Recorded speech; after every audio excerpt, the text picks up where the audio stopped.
রিজিক সমৃদ্ধ হোক, আমরা সবাই তার জন্য চেষ্টাও করব, দোয়াও করব। সেই সাথে আরেকটা কাজ আমাদের করতে হবে, তা হলো আমাদের চাহিদাগুলোকে সীমিত করার চেষ্টা করতে হবে, চাওয়াগুলোকে সংক্ষেপ করার চেষ্টা করতে হবে। একজন মুসলমান দুনিয়াটা যেহেতু তার জন্য তেমন গুরুত্বপূর্ণ না আখিরাতের তুলনায়, সেজন্য দুনিয়াতে আমি খেয়ে পরে কোনো মতে বাঁচার ব্যবস্থা হয় কিনা, জান বাঁচার মতো ব্যবস্থা হয় কিনা, এই চেষ্টা করতে হবে। আমাদের নবী করিম সাল্লাল্লাহু আলাইহি সাল্লামের বাসায়, তার ঘরে মাসকে মাস অতিবাহিত হয়েছে, শুধু শুকনা খেজুর আছে, কিচ্ছু নাই, চাল ডাল গোশ কিচ্ছু নেই, মাসকে মাস। আপনি বা আমরা নিশ্চয়ই এর চাইতে বেশি অভাবী না। কিন্তু নবী করিম সাল্লাল্লাহু আলাইহি সাল্লাম কোনোদিন তার অভাবের ব্যাপারে কারো কাছে অভিযোগ করেন নাই। তার মানে ওইটা তিনি মেনে নিয়েছেন যে আল্লাহ তাআলা আমার কি অবস্থা রাখছে, আলহামদুলিল্লাহ। তরকারি নাই, লবণ দিয়ে ভাত খাবো, কাঁচামরিচ দিয়ে খাবো, ভাত দুই বেলা নাই, একবেলা আছে, একবেলা খাবো, ভাত দুই বেলা সবর করবো। এই মানসিকতাটা লালন করলে যেটা হবে, এই যে রিজিকের কষ্ট, যতটা না ক্ষুধার কষ্ট, যতটা না পেটের কষ্ট, তার চেয়ে বেশি মনের কষ্ট। যেমন নাই, মানসিকভাবে আমি ডিপ্রেসড হয়ে যাচ্ছি, অনেকের আছে আমার নাই, পেরেশান হচ্ছি, দুশ্চিন্তাগ্রস্ত হচ্ছি। এই জন্য এগুলো উচিত না, এগুলো যথাসম্ভব দূর করার চেষ্টা করা দরকার। অর্থাৎ আমি আমার নিজেকে চেষ্টা করব আমার চাহিদাকে সংক্ষেপ করার, এবং যে অবস্থা আছে অবস্থা শুকর আদায় করার। সেই সাথে আপনি চেষ্টা করবেন, সাধনা করবেন, মেহনত করবেন এবং সিরিয়াসলি কাজ করবেন। আমাদের অনেক ভাই আছে যাদের রিজিকের কষ্টে তারা ভোগেন, কিন্তু রিজিকের কষ্টটা হয় মূলত বেশিরভাগ মানুষেরই সিরিয়াসনেসের ঘাটতি আছে, অথবা কোনো কাজকে ছোট মনে করেন, তিনি সব কাজ করতে চান না। মন মানসিকতা যদি এভাবে করেন যে আমি যে কোনো হালাল উপার্জনের মাধ্যম পাই সেটা আমি করবো ইনশাআল্লাহ, এক জায়গায় একটা কাজ করছি, সব বেটে বলে হচ্ছে না, সব মন মতে হচ্ছে না, এটাই দুনিয়া, এটা জান্নাত না, এখানে সব মন মতে হবে না। আপনি মনে করছেন অন্য অনেকে কাজ করছে, তারা কত শান্তিতে আছে। আপনি যাদেরকে শান্তিতে আছে মনে করছেন, হয়তোবা তারা অনেকে অনেক অশান্তিতে আছে, আপনি জানেন না। একজন খুব চকচকা অফিসে খুব টিপটপ গাড়িতে চলাফেরা করে, যায় দেখেন ওখানে তার এমন এমন কষ্টের মধ্যে সে আছে যে আপনি চিন্তাও করতে পারবেন না। সবসময় মানুষ অন্যটাকে অনেক বেশি ভালো মনে করে, নিজেরটাকে অনেক কষ্টের মনে করে। এই জন্য যারা রিজিকের কষ্টে আছেন বলে মনে করছেন, তাদের অনেকে আসলেই অনেক কষ্টে আছেন। তাদের প্রতি অবশ্যই সমবেদনা, যে মুসলমান আমরা দোয়া করি আল্লাহ তাআলা তাদের কষ্ট দূর করে দিন। কিন্তু অনেক মানুষ আছেন যারা রিজিকের কষ্টে আছেন বলে মনে করছেন, আসলে তারা সেভাবে রিজিকের কষ্টে নাই। অর্থাৎ এটাকে মানুষ চাইলে এই দৃষ্টিভঙ্গিতে দেখতে পারে যে আলহামদুলিল্লাহ, আমি কিছু মানুষের তুলনায় একটু কষ্টে থাকলেও আবার বহু মানুষের তুলনায় অনেক ভালো আছে, অনেকের তুলনায় আমি অনেক ধনী আছে।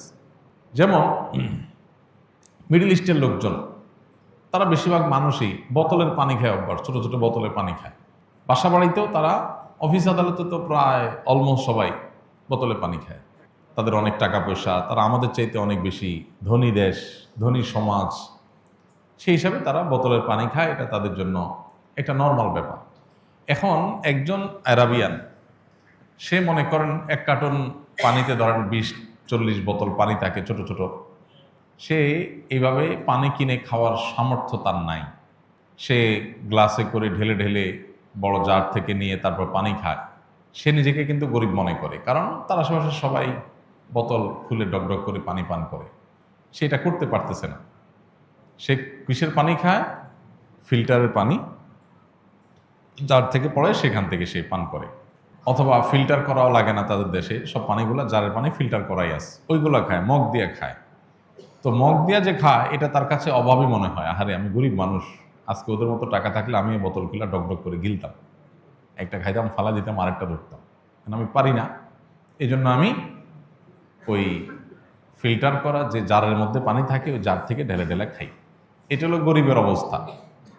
আমাদের দেশে সেই গরিবের যদি আপনি তুলনা করেন যে পানি ফিল্টার করা লাগে না, সব ফিল্টার করা আছে, শুধুমাত্র ডাইলা খাওয়া। আমাদের দেশে অনেক মানুষ আছে যাহারে একটা ফিল্টার নাই, পানি সিদ্ধ করে করে ঢাকা শহরে অনেকে এখনো পান করে, অনেক কষ্ট করে। আমার যদি ফিল্টারের ব্যবস্থা থাকতো, অথবা ফিল্টার করা ছাড়া এরকম ডাইরেক্ট ফিল্টার করা পানি পাওয়া যাইতো, ডাইরেক্ট খাওয়া যাইত, তাহলে আমি ধনী হতে পারতাম। তাহলে এর কাছে ধনীর সংখ্যা কিন্তু বোতল খাওয়া না, এর কাছে ধনীর সংখ্যা হলো ফিল্টারের পানি পাওয়া। তাই না? আবার আমরা যেরকম সুন্দর পানি পাই, আফ্রিকার অনেক দেশের অনেক অঞ্চলে মানুষ আছে, তারা যদি জিজ্ঞাসা করেন যে তুমি কেমন আছো ভাই, তো বলবে যে হায় হায়, একটু স্বচ্ছ পরিষ্কার পানি নাই, এই ময়লা সয়লা যা যখন পাই তাই খাইতে হয়, একটু পরিষ্কার পানি পাইতাম, ফিল্টার না হোক একটু পরিষ্কার পানি পাইতাম। তার কাছে ওইটা হলো ধনী হওয়া। তাহলে পৃথিবীতে সবাই ধনী সবাই গরিব, সবাই ধনী সবাই গরিব, এটা তুলনামূলক ব্যাপার। আমি যখন আমার চাইতে উপরের দিকে তাকাবো তখন মনে হবে আমি গরিব, আবার যখন আমি আমার নিচের দিকে তাকাবো তখন মনে হবে আমি ধনী। নবী করিম সাল্লাল্লাহু আলাইহি সাল্লাম আমাদের এই সমস্যার সমাধানের জন্য দৃষ্টিভঙ্গিটা পাল্টাতে বলেছেন। অর্থাৎ তিনি বলেছেন যে তোমরা দুনিয়ার ক্ষেত্রে তোমাদের চাইতে যারা উপরে আছে তাদের দিকে না চেয়ে যারা তোমাদের চাইতে নিচে আছে, কষ্টে আছে, তাদের দিকে তাকাও। তাদের দিকে তাকালে তোমার কাছে মনে হবে আলহামদুলিল্লাহ আমি তো অনেক ধনী, আমি তো ময়লা পানি খাওয়া লাগে না, আমি তো আলহামদুলিল্লাহ স্বচ্ছ পানি পাই, একটু ফিল্টার করে খেতে পারি। তো এই দৃষ্টিভঙ্গিটা আমাদের দুনিয়ার ক্ষেত্রে লালন করতে হবে। দিনের ক্ষেত্রে, আমলের ক্ষেত্রে হলো উল্টা। সেক্ষেত্রে হলো আমি আমার চাইতে যারা উপরে আছে তাদের দিকে তাকাবো, তখন মনে হবে আমি আর কি এমন আমল করলাম, আমি আর কি এমন ভালো কাজ করলাম। তো আল্লাহ তাআলা আমাদের এই দৃষ্টিভঙ্গিকে পরিবর্তন করার তৌফিক দান করুন। আমরা যারা কষ্টে আছি, অভাবে আছি, তারা মনে কষ্ট নেব না, তারা ভুল বুঝবো না যে হুজুর আমরা কষ্টের কথা বললে আপনি ওয়াজ শুনাই দেন কেন, পারলে একটু আসনা ফাউন্ডেশন থেকে টাকা এনে দিয়ে দিবেন, টাকা না দিয়ে আপনি ওয়াজ শুনাই দেন কেন। ভাই, টাকা আসনা ফাউন্ডেশনের টাকা এভাবে দিতে পারবো কি পারবো না সেটা তো ভিন্ন আলাপ, কিন্তু টাকার চাইতে বড় সলিউশন হলো এই মানসিকতার পরিবর্তন। এটা হলো আসল ট্রিটমেন্ট, স্থায়ী ট্রিটমেন্ট। টাকা আজকে দিলাম আপনাকে আমি বা অন্য কেউ দিল, আপনার সমাধান হলো সমাধান, আবার সমস্যা আসবে, আবার সমস্যা হবে। মানসিকতা যদি পরিবর্তন করে নেন দেখবেন যে আপনার ট্রিটমেন্ট নিজেরটা নিজে করতে পারবে। বেশিরভাগ ক্ষেত্রেই মানসিকতা পরিবর্তন করে আমাদের অভাবে আসি যে এই মানসিকতাই দূর করা সম্ভব। আমি অভাবে নাই, আমি অভাবে নাই আলহামদুলিল্লাহ, বহু মানুষের তুলনায় আমি ভালো আছি আল্লাহ শুকর। তাহলে আপনার মানসিকভাবে যে কষ্টটা এটাই দূর হয়ে যাবে।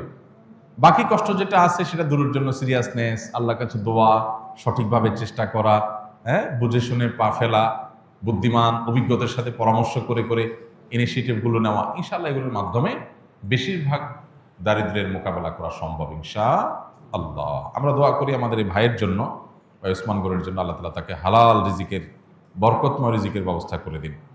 আর অনেক ভাই অনেক কষ্টে আছেন রিজিকের, আল্লাহ তাআলা সবার জন্য ব্যবস্থা করে দিন।